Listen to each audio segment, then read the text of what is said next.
പല പേഷ്യൻസും തിരക്ക് പിടിച്ച് വന്നിട്ട് പറയും, ഡോക്ടറെ എൻ്റെ പല്ലിന് ഭയങ്കര വേദന, എത്രയും പെട്ടെന്ന് ഇതൊന്ന് എടുത്തു കളയണം, എനിക്ക് നാളെ തന്നെ എങ്ങോട്ടെങ്കിലും യാത്ര ചെയ്യാനുള്ളത്, എനിക്ക് അവിടെ പോകാനുള്ള ഇവിടെ പോകാനുള്ള പല ഷെഡ്യൂളുണ്ട്, ഈ പല്ലൊന്ന് പെട്ടെന്ന് എടുത്തു കളയണം എന്ന് പറഞ്ഞു വരുന്നവരുണ്ട്.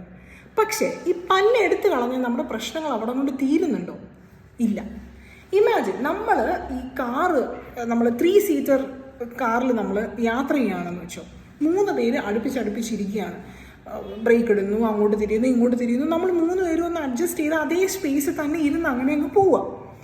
ഇമാജിൻ ഈ നടുക്കിരിക്കുന്ന ആളങ്ങ് മാറി എന്ന് വെച്ചോ, ഇറങ്ങി, കാറിന്ന് പുറത്തിറങ്ങി, അപ്പോൾ അപ്പുറത്തും ഇപ്പുറത്തും ഇരിക്കുന്ന ആൾക്കാർ മാത്രമേ ഉള്ളൂ. അപ്പോൾ പെട്ടെന്ന് ബ്രേക്ക് ഇടുന്നു, അങ്ങോട്ട് തിരിയുന്നു ഇങ്ങോട്ട് തിരിയുന്നു, അപ്പോൾ എന്ത് സംഭവിക്കും? അപ്പുറത്തും അങ്ങേറ്റത്ത് ഇങ്ങേറ്റത്ത് ഇരിക്കുന്ന ആളുകൾക്ക് നടുക്കിലോട്ട് വരാനുള്ള ടെൻഡൻസി ഉണ്ട്, കാരണം അവിടെ ഒരു സ്പേസ് വേക്കൻ്റ് ആയിട്ടുണ്ട്.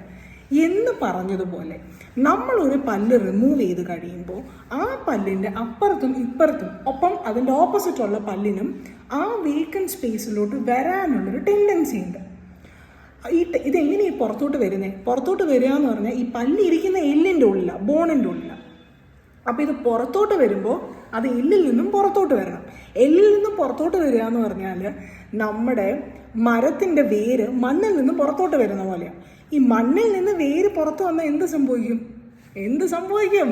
അത് ആടിപ്പോവും. എന്ന് പറഞ്ഞ പോലെ പല്ല് ബോണിൻ്റെ സപ്പോർട്ടിൽ നിന്നും പുറത്തേക്ക് വരും തോറും പല്ല് മൂവ് ചെയ്യാൻ തുടങ്ങും. മൂവ് ചെയ്യുന്നതിന് മുമ്പ് തന്നെ നമുക്ക് സെൻസിറ്റിവിറ്റിയും വേദനയും കാര്യങ്ങളെല്ലാം തുടങ്ങും, കാരണം അതിൻ്റെ വേര് പുറത്ത് വന്നു തുടങ്ങി. അങ്ങനെ വരുമ്പോൾ എന്ത് സംഭവിക്കും?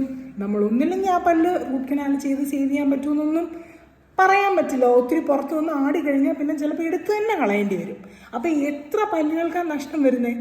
അപ്പോൾ അതുകൊണ്ട് അടുത്ത പ്രാവശ്യം ഇനി ഡോക്ടറെ എൻ്റെ പല്ല് വേദനയായി എങ്ങനെയെങ്കിലും എടുത്ത് കളയണേ എന്ന് പറയുന്നതിന് മുമ്പ് ഡോക്ടറെ എന്തെങ്കിലുമൊക്കെ ചെയ്ത് റൂട്ട് കനാലോ എന്തെങ്കിലുമൊക്കെ ചെയ്ത് എൻ്റെ പല്ല് അവിടെ തന്നെ വെക്കാൻ എന്തെങ്കിലും ഓപ്ഷൻ ഉണ്ടോ എന്നൊന്ന് ചോദിക്കുക.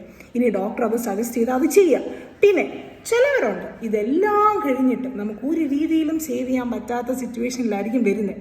അപ്പോൾ അങ്ങനെ വരുമ്പോൾ ഡോക്ടേഴ്സ് പല്ല് എടുത്ത് കളയാൻ പറയും. ഇനി ഇൻ കേസ് പല്ല് എടുത്ത് കളഞ്ഞാൽ ഇമ്മീഡിയറ്റ്ലി വെരി നെക്സ്റ്റ് വീക്ക് തന്നെ അതിൻ്റെ റീപ്ലേസ്മെൻറ്റിനെ കുറിച്ച് ചിന്തിക്കുക.